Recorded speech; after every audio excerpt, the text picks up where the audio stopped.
Assalamualaikum warahmatullahi wabarakatuh. Perkenalkan, nama saya Aldianur Ismail dengan NIM 221041 dari Fakultas Ilmu Sosial dan Ilmu Politik, Prodi Administrasi Publik kelas A. Di sini saya ingin menjelaskan tentang Kapita Selecta Sistem Sosial Indonesia. Langsung saja, Sistem Sosial Indonesia. Sistem sosial Indonesia terbentuk berdasarkan keberagaman suku, ras, agama, serta keragaman golongan dan multikultural. Hal ini merupakan sebuah aset penting sekaligus berpotensi untuk meredakan konflik yang terjadi, yang mana aset tersebut bersifat cross-linking. Dalam artiannya, banyak loyalitas agar suatu permasalahan dapat diselesaikan dari aspek sosial dengan aspek sosial lainnya. Oleh karena itu, keberagaman tentunya tidak akan selalu menjadi suatu permasalahan karena adanya pluralisme. Jika dikelola dengan baik dan benar, maka terciptalah suatu masyarakat yang kokoh dan kuat. Selanjutnya, A. Konteks struktural demokrasi konsensus. Konteks struktural demokrasi konsensus merupakan suatu konsep yang terdapat di dalam teori demokrasi, menekankan pada pentingnya untuk mencapai kesepakatan dan persetujuan dalam mengambil keputusan politik.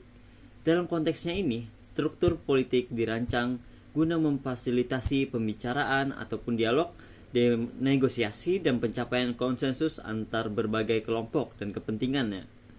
Demokrasi konsensus ini membutuhkan kerjasama semua pihak secara setara agar semua pihak dapat menyetujui kesepakatan yang diambil dalam setiap keputusan politik, agar tidak ada satupun pihak yang tidak setuju dengan keputusan yang diambil. B. Demokrasi konsensus sebagai sistem manajemen konflik.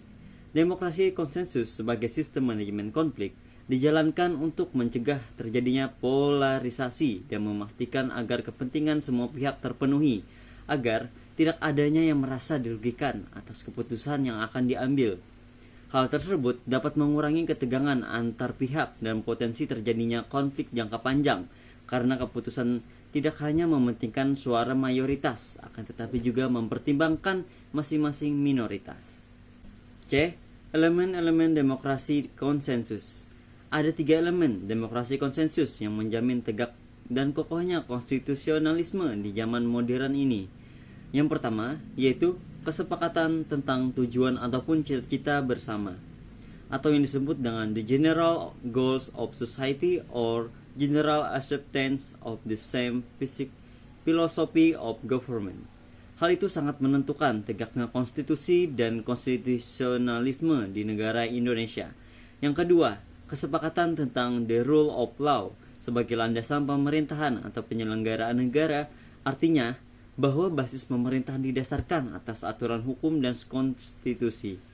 Yang ketiga, kesepakatan tentang bentuk institusi-institusi dan prosedur ketatanegaraan, atau yang disebut dengan the form of institution and procedure. Dengan adanya kesepakatan ini, maka isi konstitusi mudah untuk dirumuskan karena berdasarkan keinginan bersama. Yang terakhir, D. Demokrasi Pancasila sebagai demokrasi konsensus.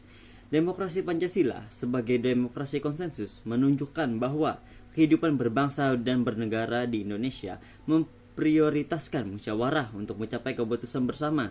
Dalam hal ini, musyawarah menjadi landasan yang utama untuk menyatukan berbagai pandangan dan aspirasi dari masyarakat. Keputusan harus diambil melalui musyawarah, diskusi bersama secara terbuka atau transparan, yang memungkinkan untuk setiap elemen-elemen dari masyarakat ikut serta dalam menentukan kebijakan agar dapat disetujui secara bersama. Mungkin itu saja yang dapat saya sampaikan untuk video penjelasan untuk kali ini. Wassalamualaikum warahmatullahi wabarakatuh.